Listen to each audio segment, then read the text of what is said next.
तो देखिए, TV9 भारतवर्ष के पास हमास की सैन्य ताकत की एक्सक्लूसिव डिटेल मौजूद है। आईडीएफ के सीनियर अधिकारी ने खुद TV9 के संवाददाता के साथ हुई बातचीत में हमास की सैन्य ताकत के बारे में बहुत विस्तार से बताया है। देखते हैं गाजा युद्ध में हमास आज की तारीख में कितना ताकतवर है और कैसे आईडीएफ के लिए बड़ा चैलेंज बना हुआ है। गाजा युद्ध पर एक्सक्लूसिव रिपोर्ट इस वक्त आपके सामने है। कहा यह गया है कि हमास के पास आधुनिक सेना मौजूद है। आईडीएफ के बड़े अधिकारी ने खुद TV9 को यह जानकारी दी है। आईडीएफ को प्लानिंग के साथ करना पड़ा मुकाबला। योजनाबद्ध तरीके से आईडीएफ ने हमले किए। गाजा में हमास के 30,000 लड़ाके इस वक्त भी मौजूद हैं। ये आईडीएफ की तरफ से बताया गया है। 5 ब्रिगेड के साथ हमास की 24 बटालियन अभी भी मौजूद हैं, जिनसे जंग लड़ी जा रही है।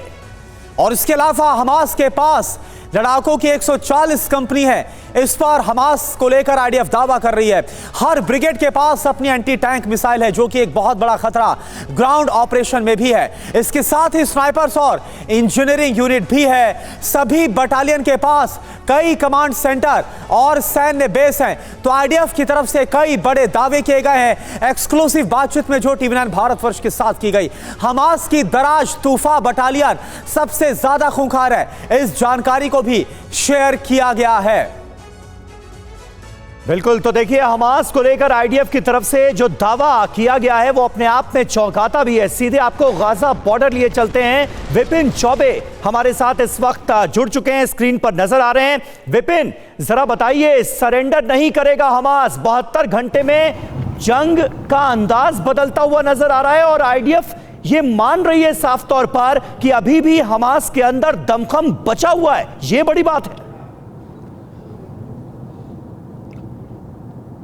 बिल्कुल समीर, इस बात से अंदाजा लगाइए कि अगर हमास पे दमखम नहीं होता तो इजराइल जैसी ताकतवर फोर्स 46 दिन से अभी भी युद्ध लड़ रही होती और अभी भी पूरी तरह से नॉर्थ गाजा पर फतह नहीं हुआ है। 70% कहीं पर 80%, कहीं पर 60%, लेकिन युद्ध जारी है। पूरी तरह से हमास से मुक्त उस धरती को नहीं कहा जा सकता। मतलब हमास पूरी तैयारी के साथ आया था। हमास ये जानता था कि इजराइल कैसे रिएक्ट करेगा और ये भी जानता था कि इस युद्ध को एस्केलेट कैसे करना है। मौसम बदल रहा है, लेकिन जमीन पर हमास के लड़ाके अब भी चुनौती दे रहे हैं। हालांकि अपर हैंड इस पूरे मामले में इजराइल का जरूर है, लेकिन अभी भी ग्राउंड पर ऑपरेशन जारी है और ये युद्ध अभी लंबा चलने की संभावना है, क्योंकि सिर्फ हमास अकेला नहीं है इस युद्ध में। अरब के बहुत सारे ऐसे देश हैं जो आज की तारीख में उसके साथ खड़े हो गए हैं और उसको कुछ दे ना दे, लेकिन हथियार, गोला बारूद जरूर उस तक पहुंच रहा है। इसीलिए इजराइल जैसी ताकतवर फोर्स को चैलेंज कर रहा है, बराबर मुकाबला दे रहा है और तो और जंग से पीछे हटने को या फिर समर्पण करने को बिल्कुल तैयार नहीं है। समीर, बिल्कुल विपिन, और ये जो रुख है वो भी समझ में आया जब हमास के प्रवक्ता खुद अबू बैदा ने भी कहा कि हम कहीं से भी पीछे हटने के लिए तैयार नहीं और भीषण हमले हम करेंगे।